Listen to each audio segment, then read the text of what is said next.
Hi, everyone. Welcome back to Bufnagle the podcast, where we explore entertaining and enlightening discussions of the adventure of life and all things good. From science and technology to history and philosophy to leadership and success. We hope to give you a better understanding of the world and skills for everyone to pursue their own adventure.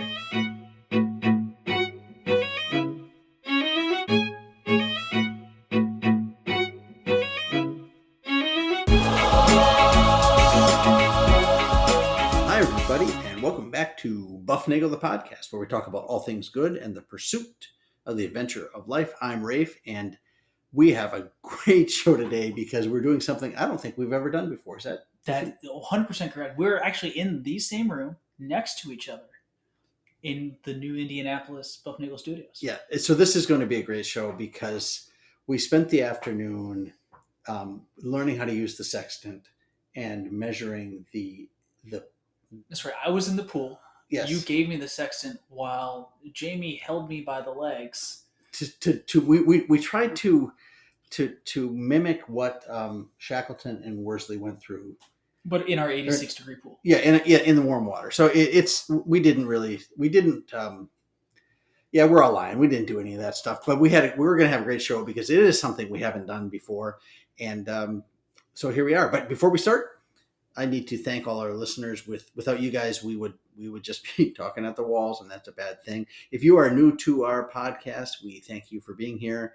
We appreciate you being here, and we'd love to have you listen to like 100 of our 150 some episodes, and after that, see if you don't find something that resonates with you and a reason to come back for more. We are filming tonight before a live studio audience, which is something that rarely happens as well. So it should be exciting. Hey, so hit the subscribe button, hit the like button. I'm sure there are all sorts of buttons on your phone that would benefit us. Just not the skip button. Yeah, don't hit skip ahead. Certainly during the ads, because then that gets us in trouble. So, but anyway, hey, thanks for coming. We are glad you are here. Subscribe, and your life will be wonderful. Subscribe. Our lives will be wonderful because we have brownies, cookies, that's right, and that sort of thing. So, all right. So here's where we're starting today. We're going to start with I'm in the new house, and I had to hook up the new grill. Yep. And so there on the back side of the house near the deck is a gas line that pops out of the wall, and on the end of that was this plug, and my gas grill is natural gas, so I can hook it up to the house's natural gas thing, and I never have to worry about having not enough gas in the tank, right? Or having two tanks, right? So that's the other thing you can do. So I didn't have to do that. So I figured out I wanted the pipe to run under the edge of the porch, and I did some measuring, and then I went to Lowe's and I got all sorts of pieces of black pipe, and it comes threaded, and there are little connectors, and it's like putting Lego or Tinker Toys together, and you put these and as I was putting this together and trying to make sure that I didn't cause an explosion, I realized that this is a really wonderful system for putting gas pipe together. Right? You go to the store, you get the proper size pipe, and all you have to do is you just fit it onto what you already have. Right, and I just string them together. Now there's some complications a little bit. You have to put this pipe thread on there, a pipe thread tape on there on the threads, and then now some people say you need pipe thread tape, and some say you need the pipe dope, which is like a gluey kind of gooey stuff. And some people debate on which direction you have to put it onto. You have to put it in the same direction as the thread, so that when you turn the adapt whatever you're putting on there, it doesn't bind up and go. So you're saying there is a manner in which you have to do it properly, so it fits within a certain standard. Right. It doesn't work willy-nilly. That's the whole point. Okay. So there's a lot of possibilities here. Okay. So the black pipe comes in multiple lengths, and in theory you can even cut it to your own length. But this was 3/4 inch, half inch, 3/4, one of those half-inch pipe. It was half-inch black pipe, and it comes threaded, and you can get very short half-inch pipe, like an inch long, all the way up to 12 feet, I think. And you put these pieces together, and at the end you put the valve, and boom, next thing you know, we had hamburgers in the grill. And I was thinking about this, that there are a lot of different ways to solve that problem, right? You could have used, but we could have decided years ago to use plastic pipe, Yeah. or copper pipe, or some other kind of corrugated pipe. But what has developed since we've been working with natural gas as a society is this standard for working with pipe and natural gas, and not only that, but code for how to do it right and how to do it safely. And so I started thinking about this, how awesome this standard is. There's even a standard, Harry, for the shape of the threads and how they're cut. Yeah, you were talking to me like earlier about there's certain ones where you can have teeth almost for the threads, and there's other ones where the teeth are a little bit rounded at the top. Right, but you can't just round the teeth. You also have to round the corresponding grooves, right? So there's the mountaintop and there's the valley in between, and they have to be the same shape. And if there's a standard for doing this, and when you put the pipe thread tape on there and the pipe dope, which is what we always used to call my brother pipe dope, and when you put that on there, it makes a really tight seal, and the gas can't get out, which is good because then you don't blow up the house. Right. And so I started thinking about standards and how we come to a system that functions and produces tremendous variety, but still fits within the standard. So I started thinking all about standards and how we have different standards. And I see it a lot in my everyday life in my house. Yeah, and I think these thoughts consumed you for the rest of the afternoon. Yes, if you remember our conversations, I was like, "Hey, look at this!" All right, so then I started writing down all the different things that have standards. Okay, so there was or is a standard for video tape, right? So there's the VHS tapes, but if you were around back in the 70s when VHS came out, you're really showing your age here. Yes, well, there was VHS tape, but the people that I know that are my age listening, they're nodding their heads right now, and they're saying, yes, I remember, it's VHS or Beta. And when you bought a VCR, one of those machines that cost you several $1,000s back in the day, to run those tapes, you had to decide, am I going VHS or am I going Beta? And there was also a thing called a video disc, which was a gigantic disc about, it had been nearly... How big is this here? I mean, 3 feet? Almost, 2.5 feet, maybe 2.5 feet wide. It was a laser video disc, and I think it was essentially a CD. But the movie was etched on this thing, and it was a gigantic platter. And these things were really super expensive. But the idea was that once you bought the movie for like several $100s, right, you never had to rent it from the video store again. And it was in crystal clear, awesome. It wasn't in 4K. It was probably in half K. It's whatever we had back then, 720 or something. And so, all right, but there was a standard for VHS. Okay, sure. And VHS ended up beating out Beta, and everybody did VHS until DVDs came along, or CDs. All right, we drive on the right. Everybody drives on the right here in the U.S. and in most of the world, except in Britain, they drive on the left. Some other places. Thailand? Yep. Yeah. And so they drive on the left. Okay, and think about the standards for electricity. All right, we have alternating current coming into the house, and then once it gets, we have alternating current in the house. Yep. Right, and then I plug the thing into the wall. I just plug it in, and everything I buy fits this standard. And the polarized. Well, across the U.S. Yes, right. It's different in Europe, right, and it differs within Europe too. And there's a different standard, right?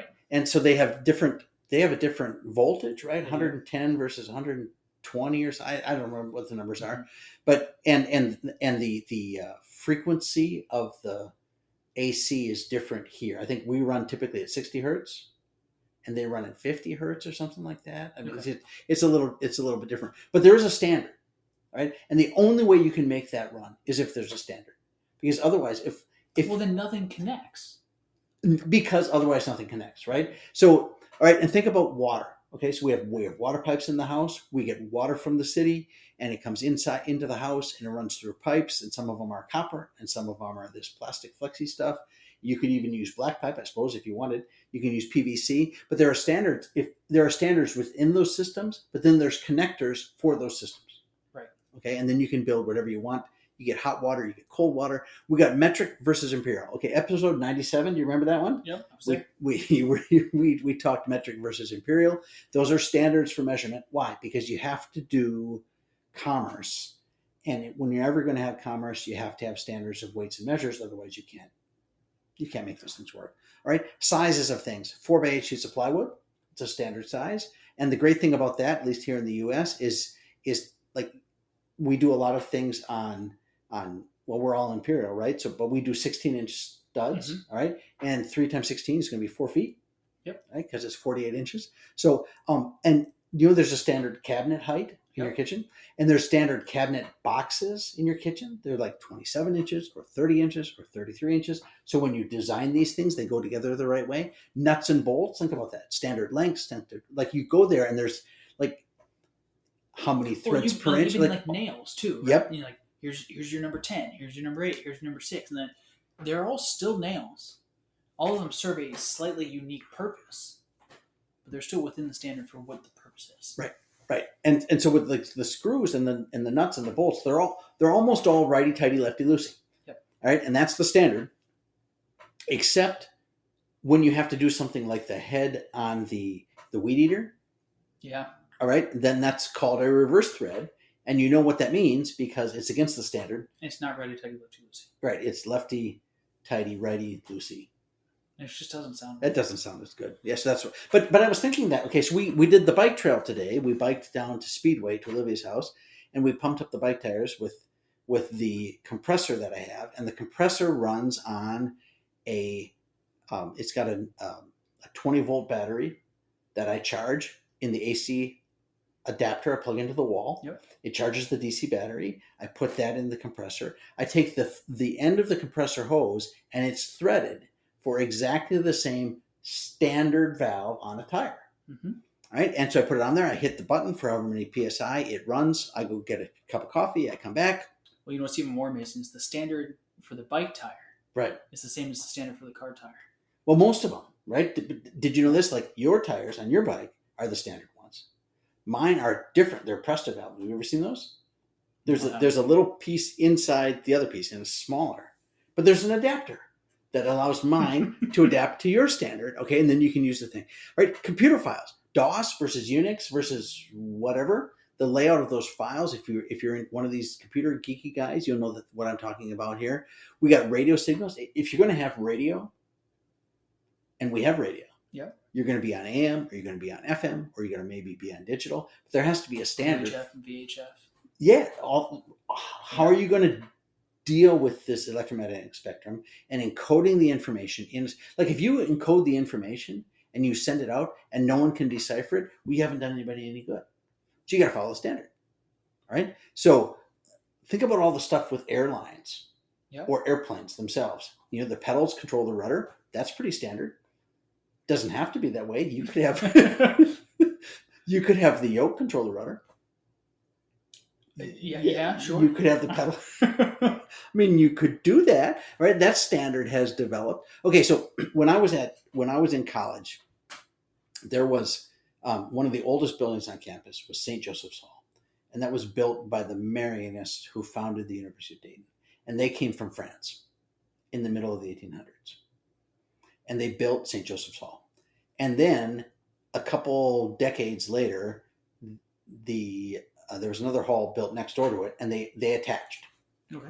And what was really odd about the way the buildings were attached, there was an interface between these two buildings. Okay, so the Marianists from France built St. Joe's Hall, and it was built to French standards. All right, and the other one was built to American standards. And when you went to the staircase, they painted all the doors white. No, stop. All right, so the staircase between the buildings, like the floors didn't line up. Sure. Because on the U.S. based building had different standard heights for floors and different numbers of steps and different step heights. And the French, so it was all these weird landings and stuff like that, and the buildings didn't line up because one building was made by the French on a metric standard, and the other was made by the English or the Americans on an English standard. Paper sizes. All right, here's a piece of paper. probably 8.5 by 11. It's 8.5 by 11 because you know why? Because in the early 80s, they went to President Reagan. They said, we have all these paper sizes. We need a standard paper size. Do you like 8.5 by 11? Or do you like 8 by 10.5? And he liked 8.5 by 11. And that's why we go 8.5. Thanks, Ronnie. Right? But there's a metric standard for paper. Yeah, A4. A4. Do you know what that means? Probably alpha. I don't know. It's 4 by something. No, it's not. Okay, so here's what you do. This is a remarkable thing. For those of you playing along at home, get yourself a pencil and a piece of paper, okay, and draw yourself a rectangle. All right, draw yourself a rectangle that has area of 1 square meter. Ooh, okay. Now, you could make a rectangle of area 1 square meter by making it 1 meter by 1 meter. Yep. Right. But what I want to do is I want to have this sheet of paper be such that the ratio of the two sides are 1 to the square root of 2. Okay. So it's like 1 to 1.4. Sure. Okay, so it's going to be taller than it is wide. And if you do that math, you get, I don't know the numbers.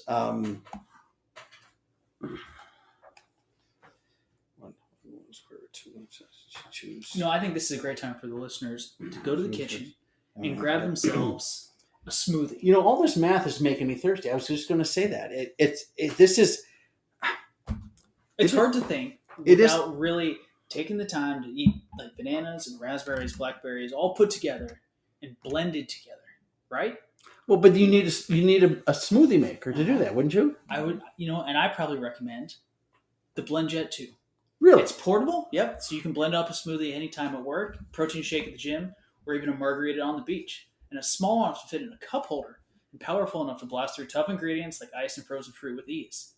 The BlendJet 2 is whisper quiet, so you can make your morning smoothie without waking up the whole house and whatever kids you have sleeping in. It lasts for 15 plus blends, recharges quickly via USB-C, and best of all, the BlendJet 2 cleans itself. Just blend water with a drop of soap and you are good to go. And I'm guessing that BlendJet 2 comes in multiple colors? Whatever you want. Black, pink, purple, zebra stripes. Camel. Yep. Yeah, they got it all. Well, I got to ask, what are you waiting for? Go to theblendjet.com link that's in our description for this podcast and grab yours today. Be sure you use the promo code bufnagle to get 12% off your order and free 2-day shipping. No other portable blender on the market comes close to the quality, power, and innovation of BlendJet 2. They guarantee you will love it or your money back. Blend anytime, anywhere with BlendJet 2 portable blender. Go to the link in the description for blendjet.com and use our offer code bufnagle to get 12% off your order and free 2-day shipping. Shop today and get the best deal ever. When you're done getting that deal, come back here because I think Rafe's got the math figured out. The math comes out this way, all right? If you make those dimensions proportional to the square root of 2, if the ratio of those dimensions is root 2, then those dimensions are going to be 118.9 millimeters by 841 millimeters. All right, now you're asking yourself, why in the world would I do that? Why? I mean, other than the fact that you get to use square root of 2. Okay, so you multiply those numbers together. You take 118.9 millimeters by 841 millimeters. You multiply those together, you get 1 square meter, rounded to 6 decimal places or something like that. Yeah. Right? But if you fold that paper, if you take the short side and fold it down to the other short side. So now the new width and height is 594 by 841. Which is still in the same proportion. Yes. Right? That proportion is still 1 to root 2. Right? So you can always fold the short side over to the short side across the long side, and you will divide the long side in half. Right? And that sheet of paper then has area of, well, whatever the half of a square meter is, which is half square meter. If you do that, you're going to get A2 paper. And you take A2 paper and you fold it in half, you get A3 paper. You take A3 paper, you fold it in half, you get A4 paper. And A4 paper is 297 by 210 millimeters, which is just about the same size as 8.5 by 11. It's a little bit narrower and it's a little bit taller. But what's really nice then is you can scale that paper. You can scale A4, you double A4 paper, blow everything up by a factor of 2, and now it fits on A3. You double A3, it fits on A2. You double A2, it fits on A1. Double A1, it fits on A0. And that's a wonderful thing. It's a good standard system. It's a great standard system, and it's kind of messy, but that's how A paper works. So if you ever were wondering where your A paper standard comes from, that's where it comes from. And we'll be printing your invitations to Bufnagle, the summer math party. We'll print those on some A4 paper. All right, so we write left to right. Yep.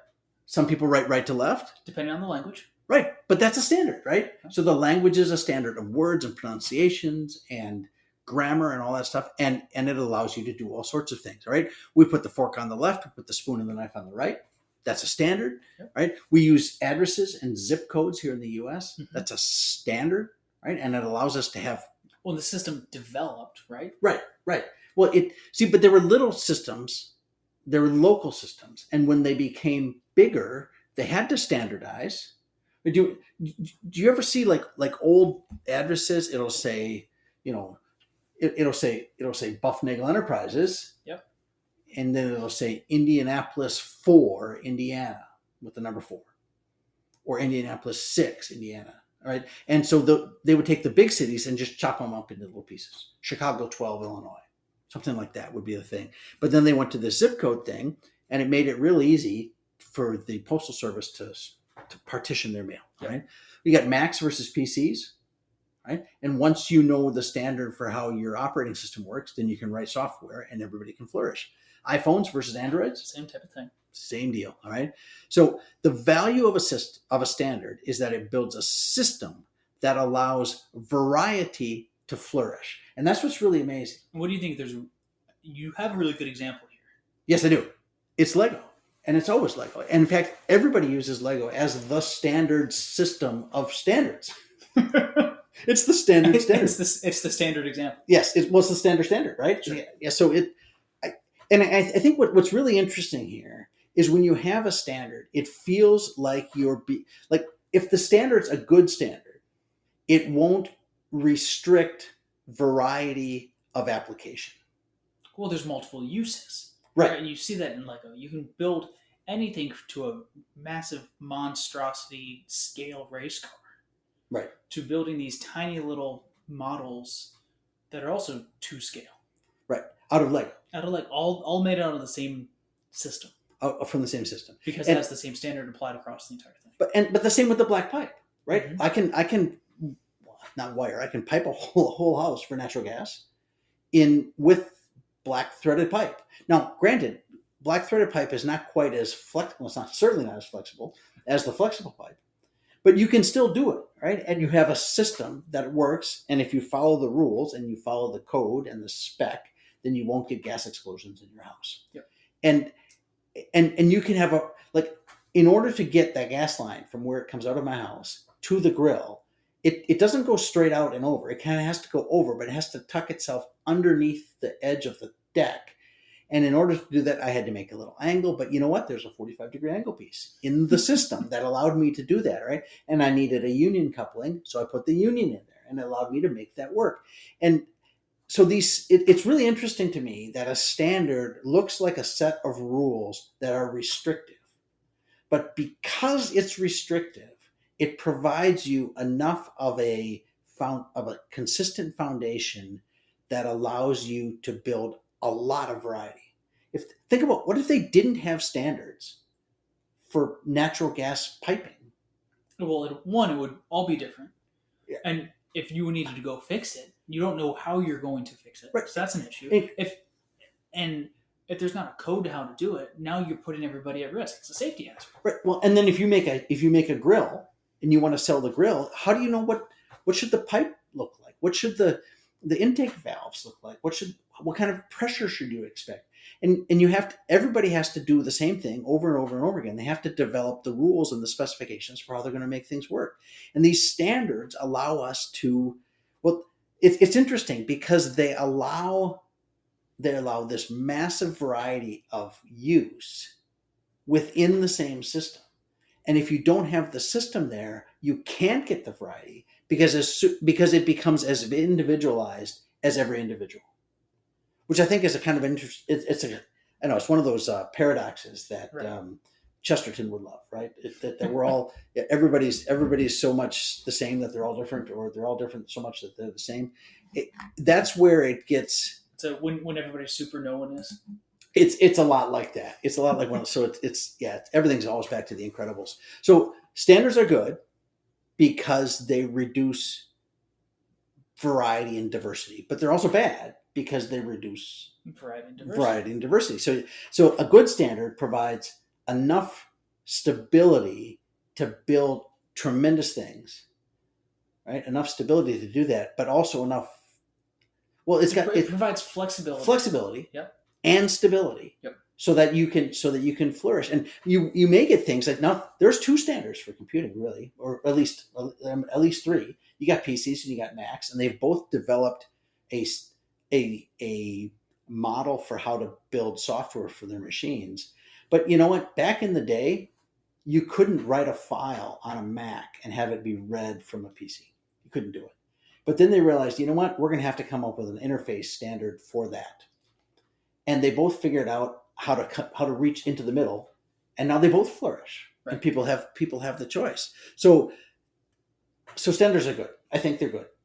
But the question is, at what level should the more universal the standard, the less restrictive it should be. So, God made some standards like for electricity, like electrons are negative. Okay, that's a standard, right? And it doesn't really matter how they got put into place. Like in the UK, there's a standard for electric current, yeah. All right, and it's different in Russia, and it's different in the US and Canada. But you know what? Locally, at your local power plant, everybody from that power plant down runs on the same system. Yeah, and they need to, right? Otherwise, it doesn't work. Oh, right. So at a certain level, the higher the level of the standard, the less restrictive it should be. And there's something about, like back in the day with the telephones, when the telephones were a thing, local telephone companies would pop up in little tiny towns and everybody would have a telephone. And then when they tried to connect them together, they had to have a standard of the interface for these things. You would have phone numbers that would be like a city name and then a 4-digit number. Right, okay, so-called Klondike 654 or whatever the number. That was a thing. You had to spell out the letters, yeah, and then the numbers, and that was local. But then when they started getting bigger and merging together, you have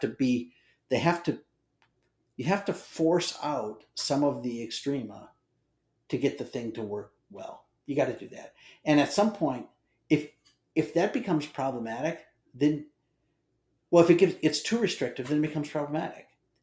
You lose all the that is a thing that we have lost is some of the uniqueness of little areas. Europe, in order to fit into the bigger standard. Right. So then you have to make a choice. Do I want to fit in with the big standard, or do I want to be unique? Do I want to have my own currency, or do I want to allow my customers to use MasterCard? Mm-hmm. Right. So you have to. You got to figure that out. And I think there's really good things about standards. And that's the only downside I can see is it eliminates that nuance of locality. I think you lose the ability to be quaint and interesting at a local level. Certainly. And we've seen that here in the States is everything like it's very rare to get Southern cuisine anymore, Midwest cuisine, Western stuff, Tex-Mex. It's all the same. Everywhere you go, there's the same restaurants and it's the same malls, shops at the malls. And that's because standardization has come in and people have found that the best way to make a buck is to fit within the standard.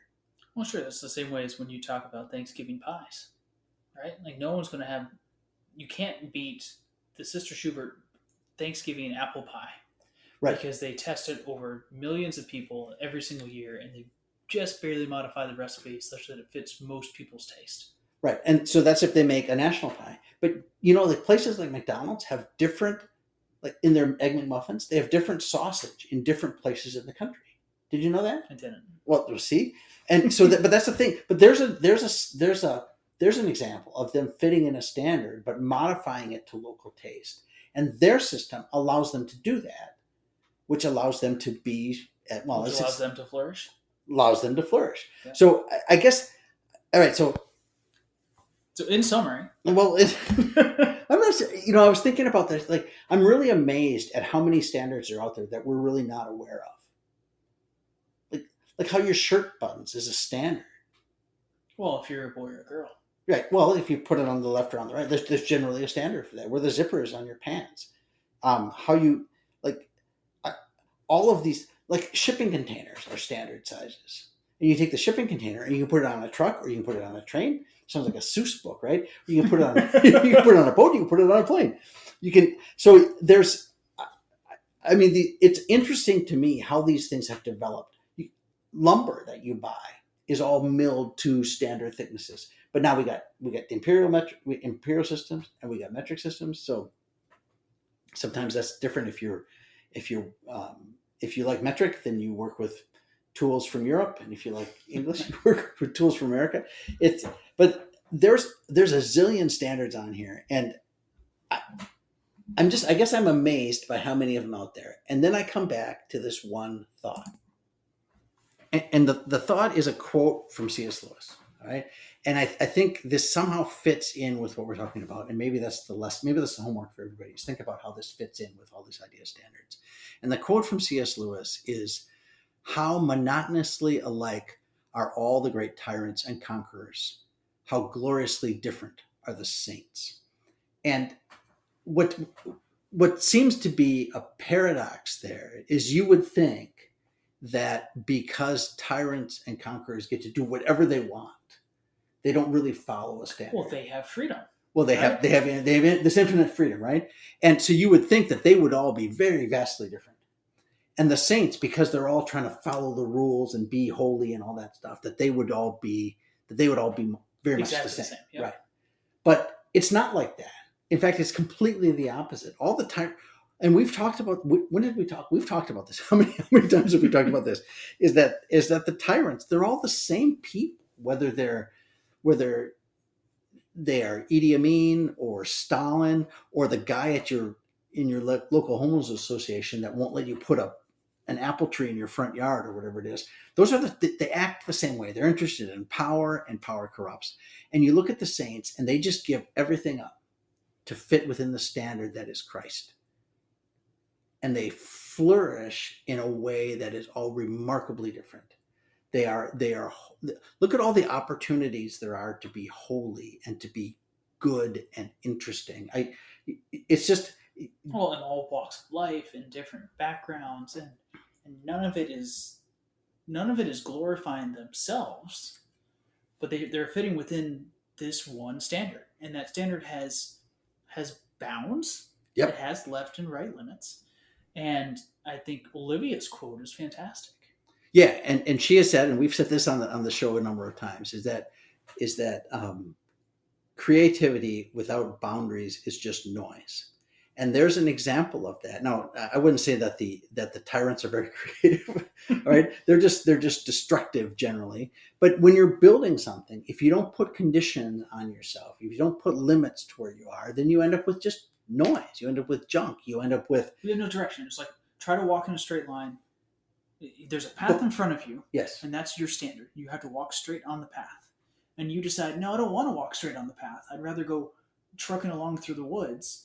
And you can't get from point A to point B unless you follow the path. Unless you're not following the path. But the path lets you look on the left side of the path at the flowers over there, and on the right side of the path where there's a little squirrel den or whatever. And you have the ability to go do different things along the path, and it's still easier. And the other thing I think about is I think of this concept of, like, when you take physics and you learn about heat, there is not heat and cold. Cold is not a thing. Mm-hmm. Right? There's only heat and its absence. Right? So no heat is cold. Right. You can't take heat and put it in. You can't take cold and put it into something or pull cold away. All you can do is take away heat or put heat in. And I think of heat like light. Right? There's no such thing as dark. There's just absence of light. And that's the same thing like good. There is good, and then there is not good. Right? Evil is just not good. And if you are bound by seeking the good, then you will be aligned in the standard that allows you to be gloriously different like the saints. And when you restrict yourself to not seeking the good, you are stuck in those little tiny boundaries that are just the tyrants and the conquerors. And I think that's where Black Iron Pipe and its standard has led me to think this week. I don't think any of us would really imagine that we could have been talking about gas pipes and ended up with C.S. Lewis. Well, such is the wonder of Bufnagle the podcast. I guess, it's been this is episode 148, maybe 140. It's 130s. I don't remember. We're up. We're almost to 150, and I tell you, it has been a remarkable 3 years, and it continues to be so. And you know what? Next week we're going to do it again, Harry. I don't care. We have a standard to every Monday, right? We have a standard to maintain. So, all right.